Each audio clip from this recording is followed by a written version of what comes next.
And we are online, and I'm going to stop sharing my screen so we can say hello to today's student in today's absolute beginner class, Mr. Alex Moore. Welcome. Thank you. Welcome. Before I started the recording, you told me you've been here 1 week and you already want to learn Danish. Why do you want to learn Danish? I mean, I think it's part of when you are moving somewhere. It's part of the deal, and you to learn because you want to integrate. And of course, I mean, there is some people. Obviously, here everyone knows English. Even like the person at the shops or everything. So it's not a requirement even for jobs, but I mean, it's also a chance, so I should take it. That's great. That's great. And do you know that you can get access to free Danish classes? I know, but for this you need a CPR number. Ah, yeah, the famous CPR. And yeah, so for the people on the record, on the video, for the videos, so the CPR number are accessible for people that are working there now, and so you need to find a job first. So since I'm okay, so you cannot get a CPR before you're working here? No, I don't think so. You can. I don't think so. Interesting. No, I've heard this from many students before, that it's this CPR number you need to like sign up for classes. But anyway, since you're waiting to get your CPR number to attend the Danish classes, you can learn some Danish with me, which is fantastic. So let me share my screen and let's see how we can get you going with some Danish. Let's see. Now, in terms of, so I just wrote here, absolute beginners. The recording will be available on my website, Learning with Irvin. And you can pay 50 kroner for 1 month, and you go to absolute beginners. And I can recommend, if you want to buy access to this, Alex, that you have a read at, let's see, my tips to start learning Danish, the origins of the language, or something about Danish pronunciation and things like that. Lots of good resources, today's class notes and recordings from all the previous beginner classes that you can go and check. But for just the two of us today, let's have a look at what we can do to make you going with Danish. First of all, you're lucky to be speaking English because Danish is very similar to English. Do you speak other languages than English? Yes, so I'm French, so I speak French. Yeah. And I speak Italian because my girlfriend is Italian, and yeah. Our family cannot speak English, so I had to. Okay. I did some German at school, but was a long time ago, and I didn't practice since. Fair enough. It's a bit of German. Yeah, let's say. Yeah. Okay. I have to work on it to. I mean, yeah, I did for 7 years, but. Okay, great. And have you studied something at university? You mean other than language? Yeah, just in general. Have you done more schooling than 9th grade or high school? Yeah, I just finished my PhD. Okay. All right. And it was in statistics. In statistics. Yeah. Mamma mia! I should say, whoa, holy cow! So I should call you Dr. Moorer. Congratulations. Thank you. No, what you're telling me here is quite interesting. I have to tell, and also for all the viewers, that if you are European and you speak several languages and you have an advanced university degree, you have a lot of, let's say, prerequisites or a lot of advantages to move fast ahead in learning Danish, because speaking a bit of German and speaking fluently English will help you learn Danish. And in terms of like, what shall we say, accumulating new words and understanding word order and things like that, it will definitely help. We call that translanguaging, when you make use of other languages. So that's good. And you're used to studying, obviously, because you just finished your PhD. So, and one last thing, because you're European, I think it's easier for you to stay in Denmark without having to worry about paperwork or permanent, having to do a visa and stuff like that. I have lots of students from India and well, South America and they are a bit under pressure to pass the 5 Danish modules and the final exam called PD3. Okay. Which means Prøvedansk 3. It's the kind of highest levels of Danish within this whole world of coming to Denmark and learning the language. And it's what is required to obtain the permanent residency or even a citizenship. Yeah. Okay.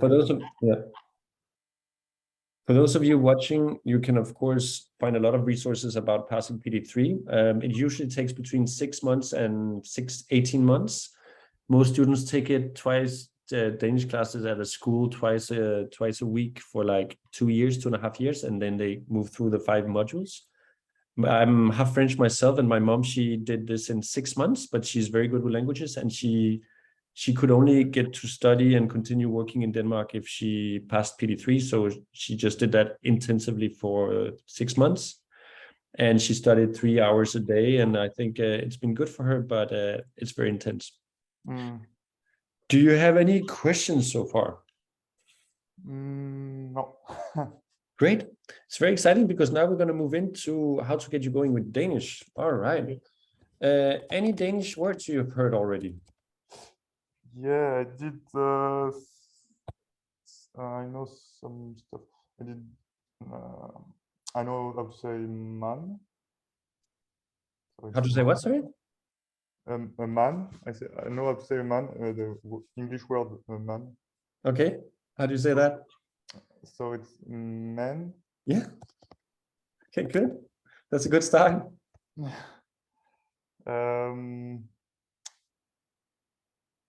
So girl, woman is no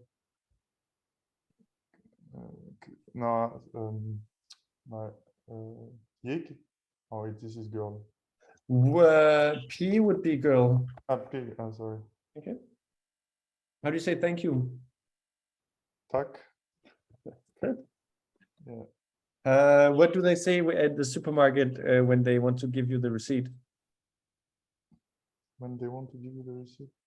Yeah, they just say receipt, and you maybe haven't heard it yet, but that's something people hear very quickly. Receipt. Okay. Kvittering.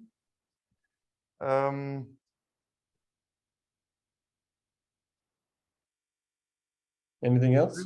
Kvittering. Yeah, kvittering.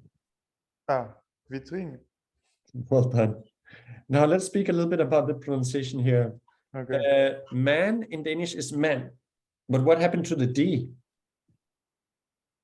It's silent, right? Man. Yeah. And I kind of stop my breathing. Man. Yeah.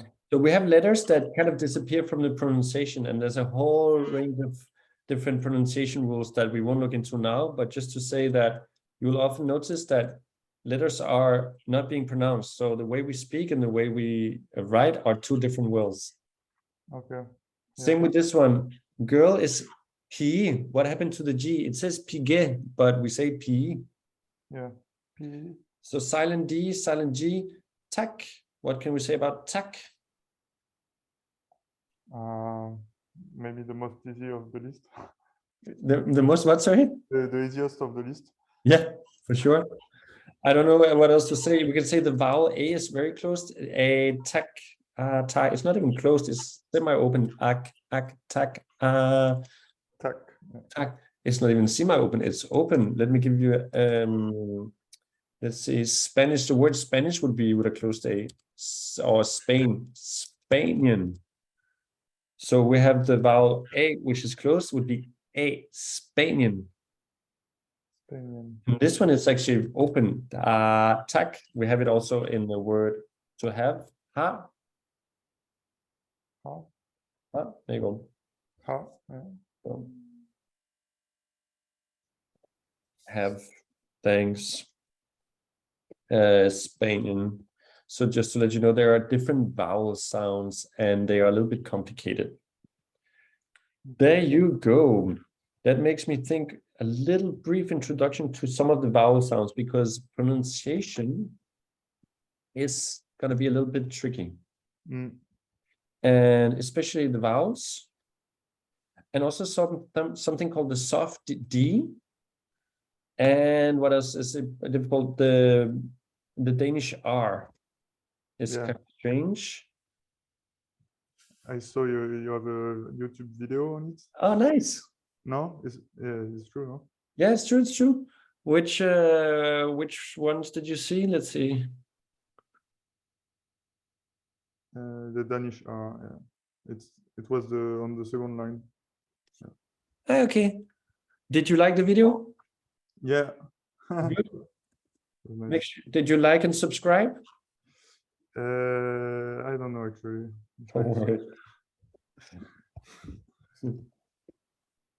YouTube video. That's good.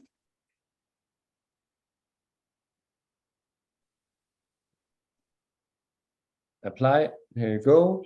And in terms of these Learn Danish videos, if you at some point go on my website, there's also something called Learn Danish, which is just a compilation of all my YouTube videos and numbers, presentations, the most used Danish verbs, grammar videos, Danish pronunciation.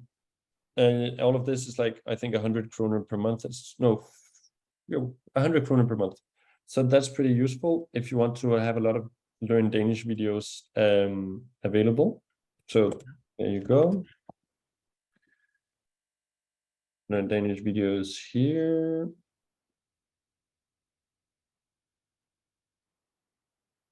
And then for the vowels, we have 3 different vowel families. Show you how it works. 2 tongue positions. The softy is interesting. So let's say a hard D. A hard D is the normal one, which is like Denmark. You can hear the D directly, right? For example, Denmark. What else? I'm thinking of a word with a D inside, which is hard. So a really tough one, for example, would be one that combines. Sorry, did you have an example? Yeah, I have some, because there is the in English it's lemonade, so it would be lemonade, something like this, no? Yeah, excellent. And Limonade. lemonade. Yeah. Yeah, I like that. Is that a soft D or a hard D?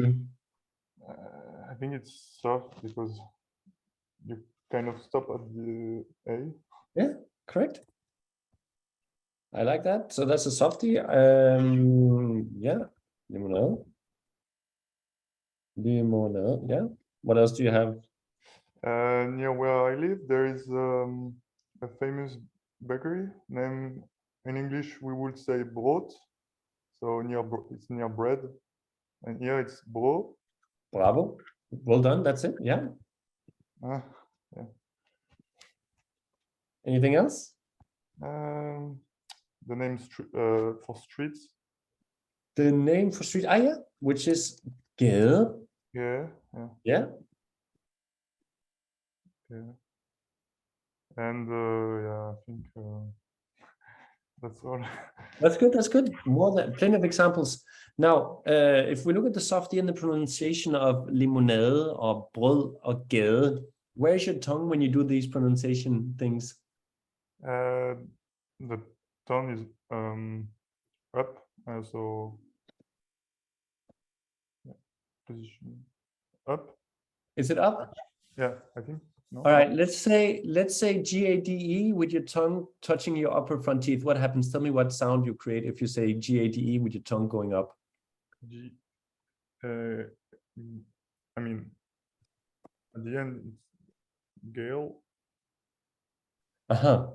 So if your tongue were to go up, you would actually create an L sound. La galle. Yeah. And what we're doing actually to create the soft E is that we fix or push our tongue behind our lower front teeth, and it looks like this. And I'm gonna just stop my screen sharing, and then Okay. you look at my beautiful teeth, and it says gade. Gale. Okay. That's it. So you just keep pushing the front of your tongue towards your lower front teeth. Gale. So to say the three words, you would say limonade. Limonade. That's it. Brød. Brød. That's it. And gade. Gale. That's it. And if you can keep pushing your tongue, can you do like this? Yeah. And this is when you finish those words with a soft D, your tongue, the position of your tongue should be there. Okay. You create the soft D. Well done. So yeah, because so one of the main sentences we'll go through is, of course, my name is, basic sentences. And we have this word, the sentence called my name is, which would be jeg hedder, in your case, Alex. Jeg hedder Alex. Let me share my screen. And it's the same. There's a double D, but it's still a soft D sound. So you have to do the H sound, H-E-D. The H sound is difficult for French speakers. So make sure we can hear the H. It would be hedder. So this was the second word only, or this was the old? This was the first word, the two words, or just the second word? The second word. Okay. And it's two syllables and two sounds. Hedder. Hedder. That's it. And when you say this first this D here, which is soft D, you need to do the same with our tongue as we did before. Okay. Hedder. That's it. That's it. Well done. So I usually put the pronunciation a bit like the way I hear it. So the way I hear it would be like this, hedder, and everybody has their own system. But it's just to say that not only do we have a soft D, we actually also have something called, something called the glottal stop. And glottal stop is we do some kind of breakup in the word. So we don't say hedder. We break up the word in two sounds, and it will be hedder, right? Okay. And that's what is called in English a glottal stop, but it's like in Danish we call it stød, and stød means a shock. And we do this kind of bump in our breathing, which is very particular to Danish speaking. So you would have words like hedder, two sounds.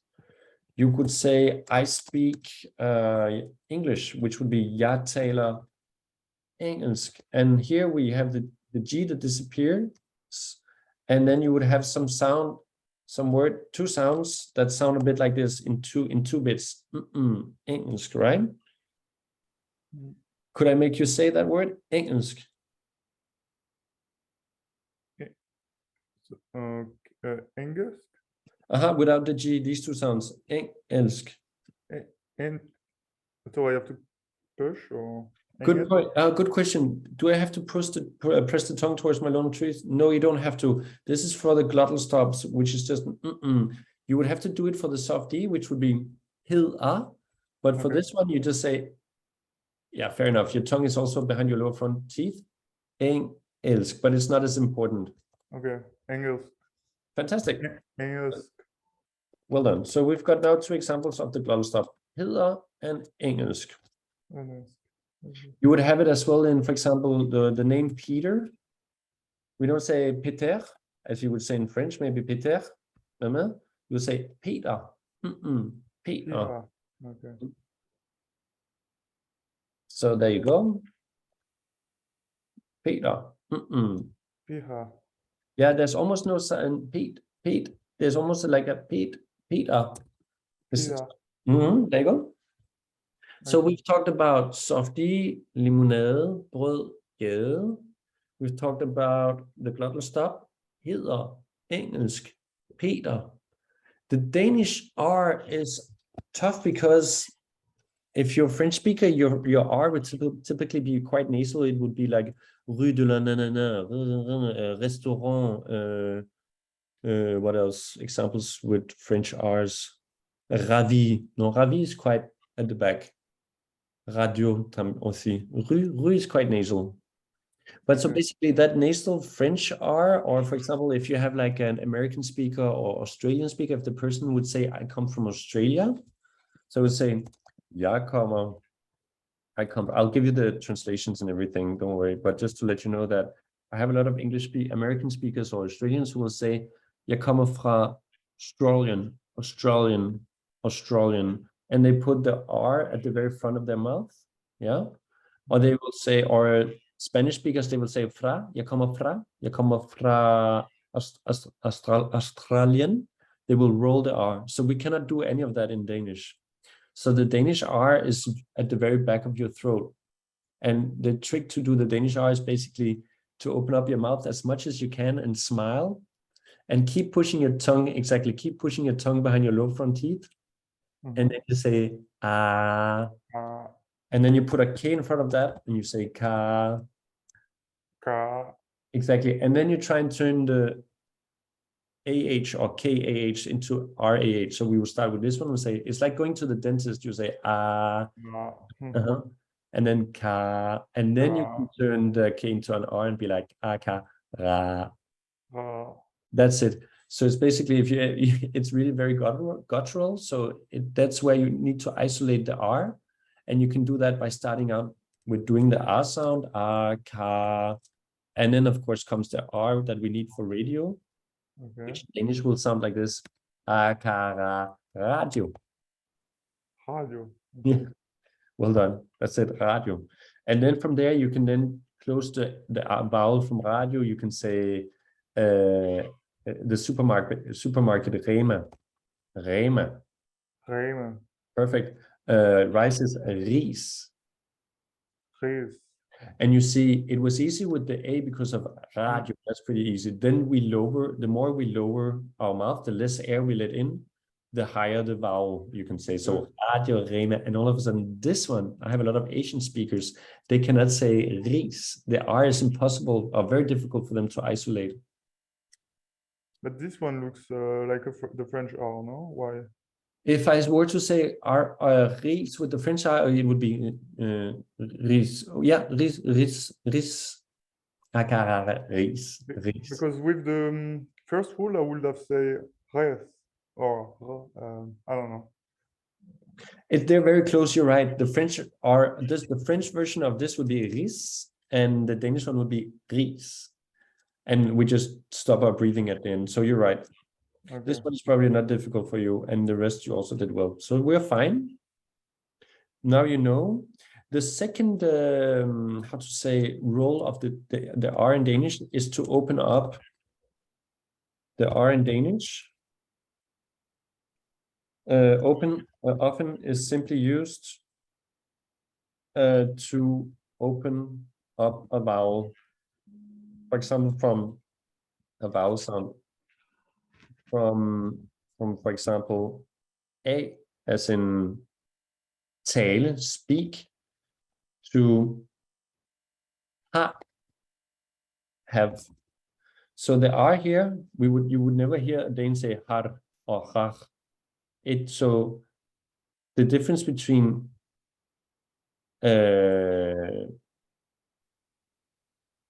trying to write it so it makes sense. So the difference between this A vowel sound is closed would be A, and this one would be A.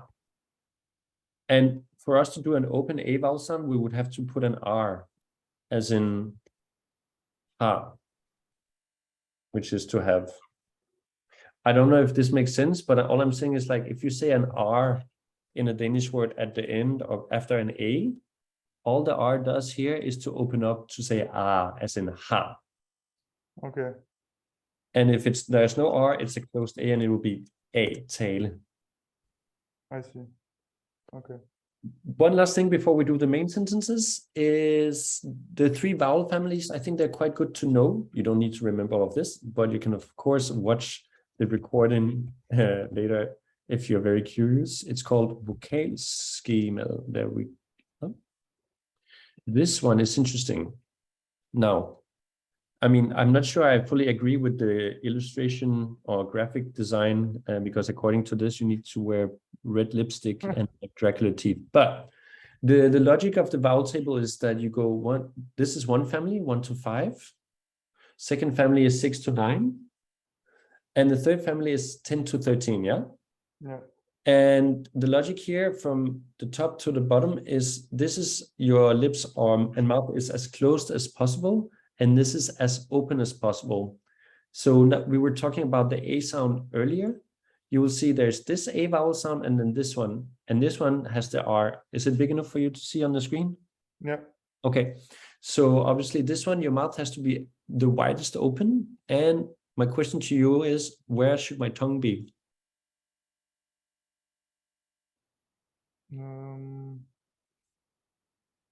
So 5 is the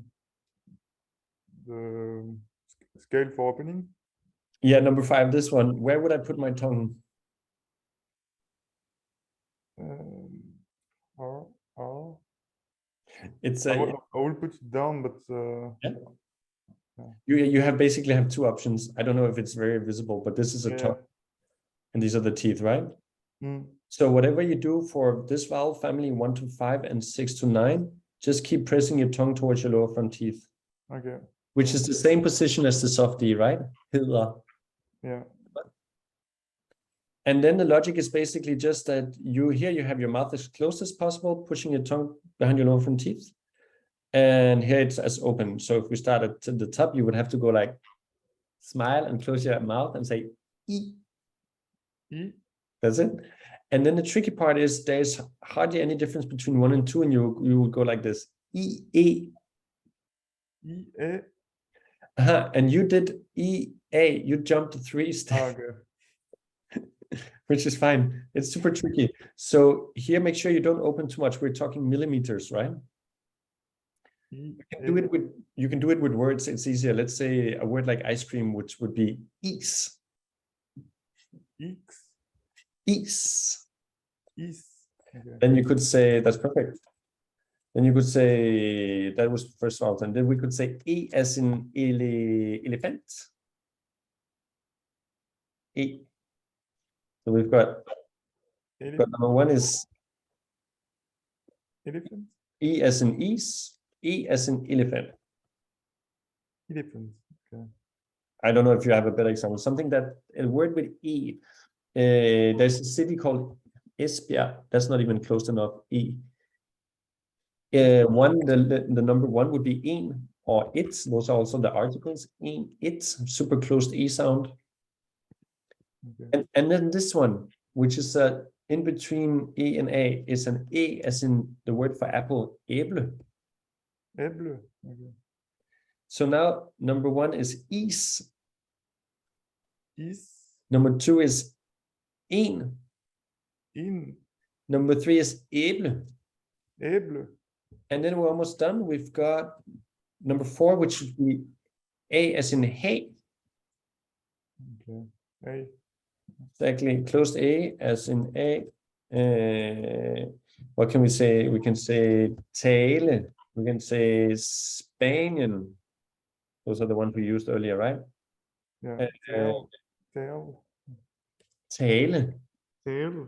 Spanian. And then we've got I'm going to write it like this, the R. Actually, we could maybe put it like this, R as in, I don't know. I don't have the phonetics on my keyboard, but it's basically in words as in tak, tak, ha. And what about the word cats? Cat. So this is an interesting little pronunciation exercise. Are we saying 1, 2, 3, or 4, 5, the vowel sound cats? Which sound is that? Cats. The vowel sound A, 1 to 5. I think it was 5. 5 would be, am I saying cat? So we'd have it here, cat. Okay, was 4. What about the word radio? This was 5. Well done. What about the word What shall we come up with?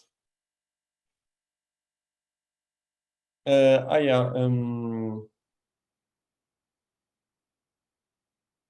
We will find some once we do the sentences. We did the first family, the first vowel family. Just let me copy it into the document. It's a Google Doc, so I'll just send you the link right away. Let's see. We'll give you the vowel table. Here, copy that in. There you go.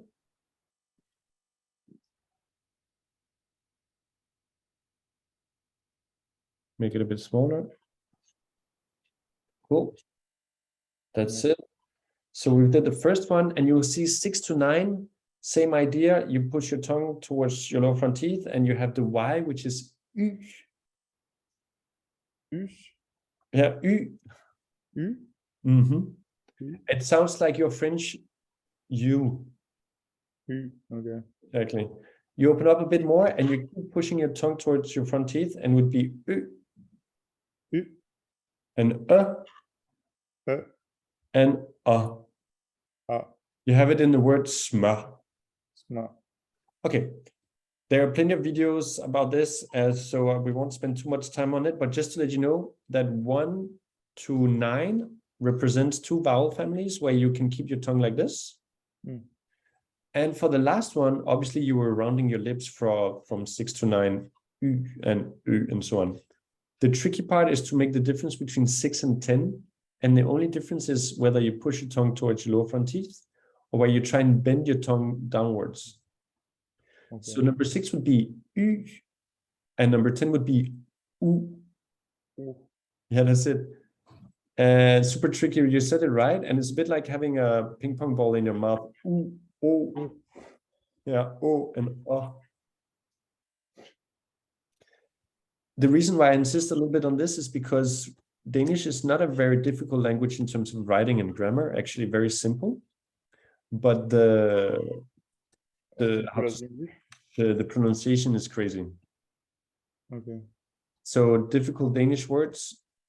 Let's get into difficult Danish words. Has your girlfriend taught you anything so far? No, not sure. I don't remember. So there's the letter for red, which would be rød. With a soft yet in. You've got grød. Yeah. Then you've got med.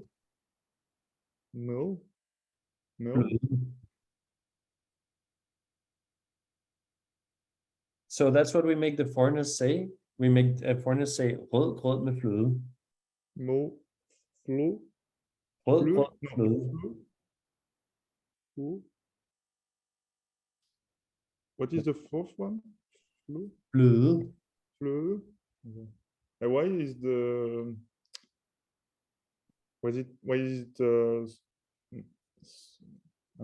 vowel at the end is longer than the others? That's a good question. Let's see. It's the E at the end. So if I didn't have the E, it would be flød. But we've got the E here and a soft E, so it sounds like fløde. And just in terms of the pronunciation aspects, the reason why Danish people make you say this is because most people cannot say it when they come to Denmark for the first time. So rødgrød med fløde is just a kind of dessert dish. It's the name of a dish. But the reason why we make people say it is just because it's completely impossible. You will hear people say like Danish is like having a hot potato in your mouth. You're like, which is kind of true. So what is this rød? It's a softie. There's a softie in krød. And it's difficult because we add the G in front of the R. So we've got the difficult Danish R in the first one, rød. Then you add a G, grød. Med. Fløde. Okay, you say fløde, and I say fløde. That's it. And then you say it fast, and it sounds like this. Rød grød med fløde. Yeah. Well done, well done. Good. We're done with all the pronunciation aspects and introductions to the Danish pronunciation and so on. Now let's do 5 sentences that will get you going in Danish. Number 1, hi. What could that mean? It's like it's hello, but yeah. Of course, it's hello. Then I would ask, what's your name? Hvad hedder du? And you would say, jeg hedder. Jeg er Alex. Well done. And then to ask me, what's your name? You could say, hvad hedder du? Hvad hedder du? Jeg hedder Erwin. Jeg hedder Erwin. Okay, so a couple of things. Hi, it's spelled H-E-J, which is he, hey, but we just say hi. So it doesn't sound at all the way we write it. Hi. And this word, what, is just pronounced something like hvad. Right? Hvad, okay. And this one, the soft D, remember, 2 sounds, glottal stop, hedder. Hiller, okay. Careful, if your tongue goes up, it becomes an L sound, hella. It should be down right, hedder. Hiller. Yeah. So the word order is basically what named or called you. Right? So this is the verb. You have a verb here, which is to be named or to be called. What called you or what named you, if you like. Does that make sense? Yeah. And then du, which is the pronoun for you. So we would translate it with what's your name. But it's not exactly the way it works like this in Danish. We'll just say question word with hvad. So all the question words you will learn will have a silent H. Okay. So you will see a lot of question words like what or when and how will start with an H that is silent. So it's not the W word, it's the H word. So. Exactly. And then the pronoun I is jeg, but we don't really say jeg. We would rather just say ja. Something like, I don't know if I should do it like this, if it's confusing. No. Some students hear it like this, ja. Yeah. And then you say, jeg hedder Alex. Eller Alex. Perfect. And what do you think this means? What's your name? Of course. Yeah. We could add here, what about you? Which would be hvad med dig? Which is what about you? Because it's a good way to send the question back. Every time you get a question, you answer, you say, oh, what about you? Hvad med dig? Yeah, okay. And then I say, jeg hedder Erwin. And we're going to do 3 last sentences. We're done for today. It's much longer than I thought. I'll ask you where you're from. Hvor kommer du fra? Okay, hvor kommer du fra? Well done. Where are you from? And then you would say, jeg kommer fra Frankrig. Jeg kommer fra Frankrig. Well done. No G here. And then you could ask me, what about you? Hvad med dig? Jeg kommer fra Danmark.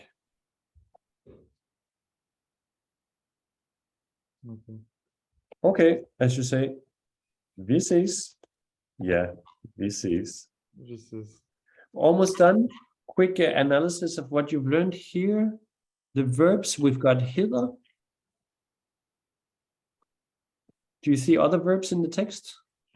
Kommer. Well done. And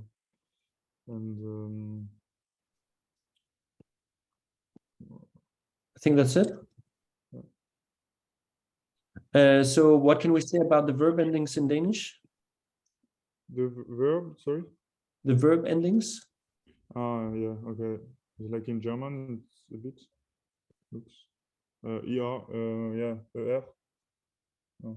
The ending is ER, just an ER ending. Yeah.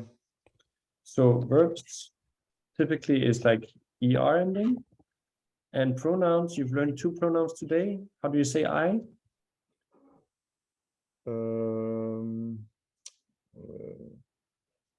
Say yeah. Jag. And what else? You is you. You. And that's pretty much it. And for you to practice online, there's a website called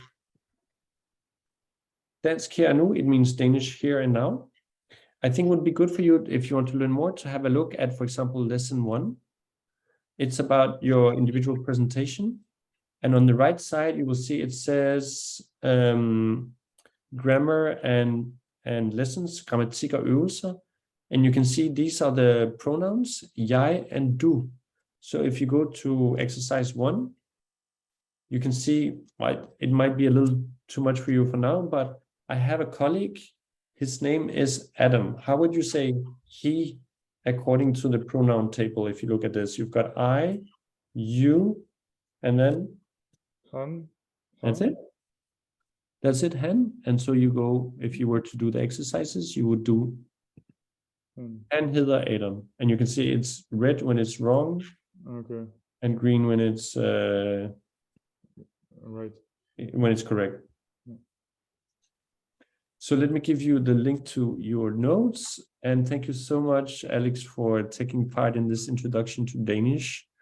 Thank you. Hopefully you will want to come back. It's every Monday at 5 p.m. Yeah. And as I said before, in the beginning, the recording will be on the website, learningwithirvin.com. Do you have any particular questions or comments or anything you thought, oh, this is strange? Or do you think you will be able to learn Danish? I hope so. I hope so. There's some mix of German and French and English. So. Yeah. Well, thanks again. And hope to see you again next Monday. Have a wonderful evening. Thank you. All right. Take care. Bye. Bye-bye.